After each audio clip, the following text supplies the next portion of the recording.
Cette présentation est en lien avec un autre projet, qui précédait le projet sur les innovations sociales, celui, sur les gestionnaires mondialisés, hem et leur rôle dans la mise en place, des normes de travail transnationales.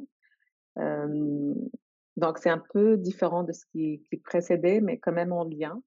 On parle de gestionnaire, mais peut-être, au sein de l'entreprise multinationale et ce qui se fait au sein de l'entreprise et non pas, outside and inside. Donc, le titre de ma présentation, c'est «Transformation organisationnelle en réponse à des enjeux environnementaux, exploration des rôles et des expériences des hauts gestionnaires de 2 multinationales».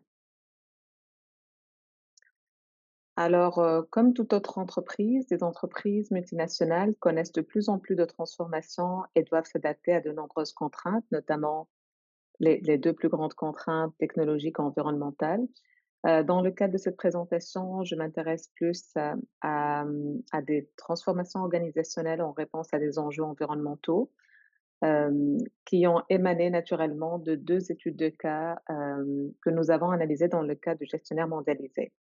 Alors, la littérature sur les transformations et les projets de transformation organisationnelle, est al est souvent en fait, une littérature qui, s'approche beaucoup de la littérature de gestion de changement, hem, au sein des organisations et le but généralement de ces transformations organisationnelles, c'est d'améliorer l'efficacité de l'organisation, et par, amélioration d'efficacité de l'organisation, hem, on on envoie, on fait référence à une meilleure utilisation des ressources disponibles, pour l'organisation, une production à des coûts réduits, une productivité accrue, des processus internes optimisés qui peut-être vont un peu à l'encontre aussi de, tout ce qui était, présenté tout à l'heure, innovation sociale et bien-être social.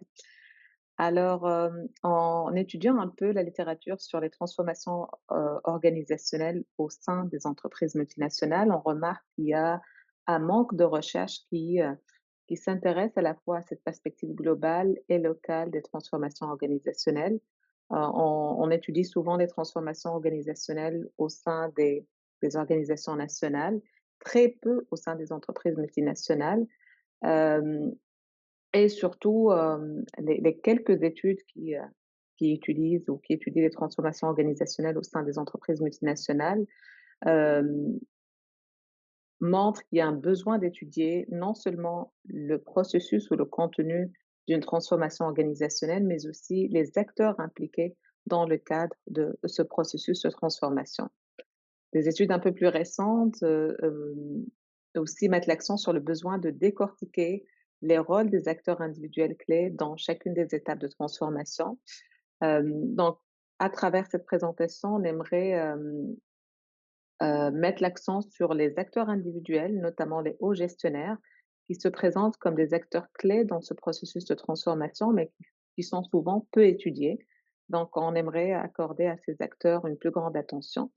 La question de recherche est: quel est le vécu des hauts gestionnaires dans le cadre d'une telle démarche de transformation organisationnelle? Donc c'est plus une étude exploratoire, qui vise à rencontrer ces gestionnaires dans le cadre d'une démarche de transformation organisationnelle et n noter leur vécu.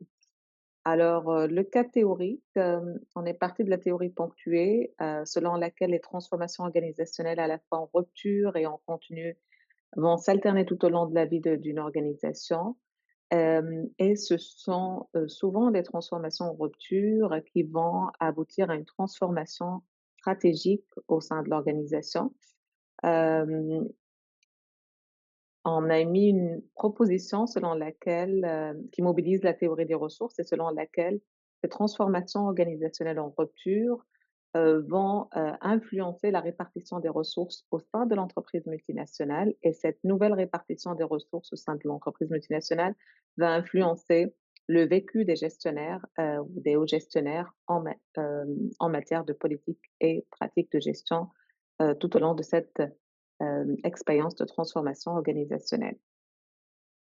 Alors, pour, étudier cette question du vécu des gestionnaires dans le cadre du processus de transformation, On a utilisé 2 études de cas, monographiques multiples et longitudinales, si je me permets de le dire, parce qu'on avait T1 et T0 et T1, pardon. On a analysé 2 entreprises multinationales, qui ont mené chacune une transformation organisationnelle en réponse à un besoin de devenir, plus environnemental. Le premier cas, c'est NRVR, que j'ai appelé comme ça veut dire une entreprise qui opère dans le secteur de l'énergie et qui souhaite devenir plus vert.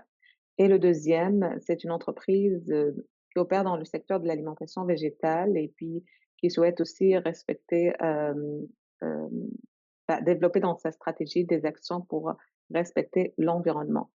On a, on a collecté des données, 40 entrevues semi-dirigées, hem, entre 2017-2019 et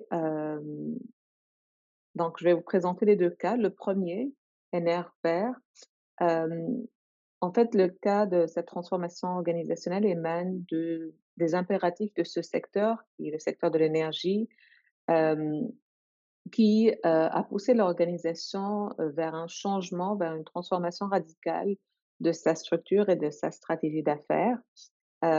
Comme plusieurs participants l'ont souligné, c'est un changement de modèle. Ce n'est pas juste un peu plus de la même chose, il faut qu'on repense l'usage des énergies, il faut changer de jeu. Donc vraiment un changement radical au sein de l'entreprise et donc on soulignait la présence d'une transformation en rupture, selon laquelle il y a un plan de transformation stratégique qui va s'étaler sur plusieurs années, donc initié par l'entreprise, mais qui va s'étaler sur plusieurs années, qui va impliquer un changement au niveau du modèle d'affaires, de l'entreprise. Il y a aussi une nouvelle stratégie de croissance responsable selon laquelle plusieurs métiers polluants doivent disparaître et il y a aussi une restructuration d'entreprise selon laquelle, il y a une transition d'une division par métier à une division par région. Alors, les expériences des hauts gestionnaires interviewés, ce qu'on a remarqué, c'est que l'ensemble de ces gestionnaires montrent, ou soulignent qu'il y a une transformation, du haut vers le bas, top down, et cette transformation, impliquait très peu des acteurs, qui ne font pas partie du siège social. Donc, un participant, nous précisait que tous les programmes et les processus, toutes les décisions, sur qu'est-ce qui va être implémenté, en Amérique du Nord, toutes les décisions ont été prises par le siège social et diffusées, aux unités d'affaires de l'Amérique du Nord. Donc, on va un peu plus loin dans ces expériences des hauts gestionnaires des filiales. On remarque qu'il y a eu une évolution ou un changement de ces expériences en fonction de la transformation organisationnelle. Parce que juste avant la transformation, l'ensemble des participants notaient une forte autonomie décisionnelle et ils précisaient qu'ils avaient une forte autonomie dans la création et l'implantation de toutes les politiques de gestion euh, dont ils sont responsables, mais aussi, il précisait qu'il y a une forme de coordination des décisions organisationnelles. Donc, il y a, mis à part cette forte autonomie, il y a une coordination entre différentes unités, par exemple régionales, et différentes filiales. L'ensemble des participants aussi ont souligné qu'ils ont, un accès aux ressources et surtout accès aux ressources, locales et globales, ça veut dire les ressources aussi de l'ensemble de l'entreprise multinationale. Et un participant, par exemple, souligne que, «J'allais voir ce qui se faisait au siège social. Si cela faisait notre affaire, je l'amenais. Si cela ne faisait pas notre affaire ou était très difficile à appliquer, je le laissais ou je l'adaptais». Donc à la fois, on voit ici l'accès à ces ressources, aussi du siège social. Donc après la transformation, organisationnelle, il y a eu une évolution ou une transformation, de ces expériences néo-gestionnaires. Hem, la majorité des répondants ont souligné qu'il y a une faible autonomie décisionnelle, après cette transformation et cette faible autonomie touche à la fois la création, de nouvelles politiques et pratiques et l'implantation des politiques qui émanent du siège social. Également, ils ont noté une centralisation des décisions, organisationnelles et un accès limité aux ressources à la fois, locales et des ressources qui émanent du siège social et qui entraînent une faible capacité de négociation des politiques. Donc ici, un participant souligne son rôle. Now it's my role often to execute and implement these programs that are coming from the HR team based in France. Donc le siège social qui était en France. Hem, une autre catégorie de répondants soulignait que malgré tout, malgré cette transformation organisationnelle, ils ont pu quand même garder une certaine autonomie décisionnelle, donc ils qualifient leur autonomie de modérée et malgré la centralisation des décisions, ils disent que quand même on a accès à certaines ressources locales qui nous permettent d'avoir une capacité modérée de négociation des politiques. Et ces répondants soulignent que even though globally we are using the same tool, I also have the power that I can add or change the policies when implementing them. Donc c'est au niveau de l'implantation qu'on remarque qu'il y a une certaine marge de manœuvre. Donc, ça, c'était le premier cas. Le deuxième cas, c'est Aliments Verts, cette transformation organisationnelle a été, la conséquence des impératifs du secteur de l'alimentation végétale, qui a aussi connu un certain changement radical, hem, au niveau de sa structure et sa stratégie d'affaires. Donc, un participant nous affirmait qu'il y a on vit dans une époque où il y a un défi planétaire, qui est celui de nourrir bientôt près de 10 milliards d'habitants alors en quantité, mais aussi en qualité, pardon. Nous avons ainsi besoin d'une alimentation qui respecte l'environnement et qui apporte aussi des aliments nutritifs et de la protéine pour un régime équilibré. Ici, dans le cas de cette entreprise, même s'il s'agit d'un changement radical ou une transformation en rupture, la restructuration, par exemple, n'impliquait pas des pertes d'emplois, mais plutôt une restructuration, une réorganisation du travail en zones et activités, un nouveau modèle de gestion, pardon.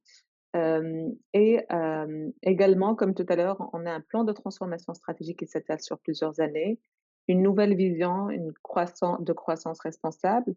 En revanche, quand on analyse, en détail ce processus de transformation organisationnelle, on remarque, d'après nos répondants, qu'il s'agit d'une transformation bottom-up et ça a été souligné à plusieurs reprises par nos répondants. On a donc eu une réflexion avec près de 300 personnes impliquées sur plus de 18 mois de travail, 300 personnes à tous les niveaux. On a eu de tout, de tous les niveaux. Ils ont été sélectionnés, ces personnes. Il y avait de l'internationalité, des locaux, des jeunes, donc quand même, c'était, des acteurs assez variés. Un autre participant souligne que tout a été co-construit. Les projets, sont bien évidemment pilotés par le groupe, mais on avait eu l'occasion de dire s'il y a des problèmes et cela en amont.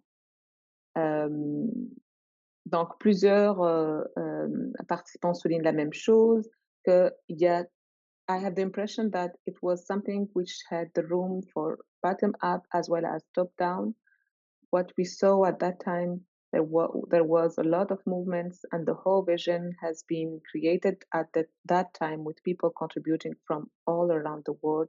And I see now that a lot of our ideas and our concepts are part of the new vision. Alors, comment ces expériences géo-gestionnaires ont évolué en fonction de cette transformation? On remarque qu'avant, en analysant les entrevues, il y avait une forte autonomie décisionnelle avant cette transformation organisationnelle.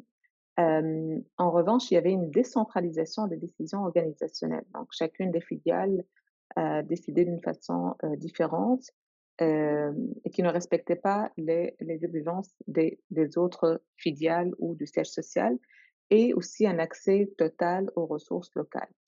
Un répondant nous précisait qu'il y avait même de la compétition entre les filiales des filiales, et donc c'était des choses, des problématiques à gérer, si on vient répondre à cette problématique. Après, on remarque que l'autonomie décisionnelle forte reste présente dans la création de l'implantation. Ce qui change ici, c'est une plus grande coordination des décisions organisationnelles, donc plus d'harmonie, et un accès aux ressources locales et globales. Euh, Ce qui a été souligné par un répondant, c'est que la direction ne cherche pas à avoir une hiérarchie envahissante, elle ne cherche pas à opérer via des directives très claires, très précises et très sévères. C'est de l'empowerment des gestionnaires locaux avec beaucoup d'autonomie de gestion dans la prise de décision. Alors, je termine avec deux contributions. Donc, à partir de ces deux études de cas, on remarque qu'il y a une importance de l'implication des gestionnaires des filiales dans le processus de transformation organisationnelle.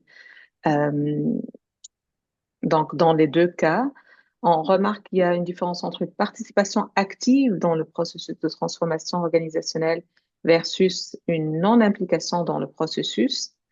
Donc, dans le premier cas, la nouvelle organisation de l'entreprise NRBR était décidée comme toute autre transformation managériale.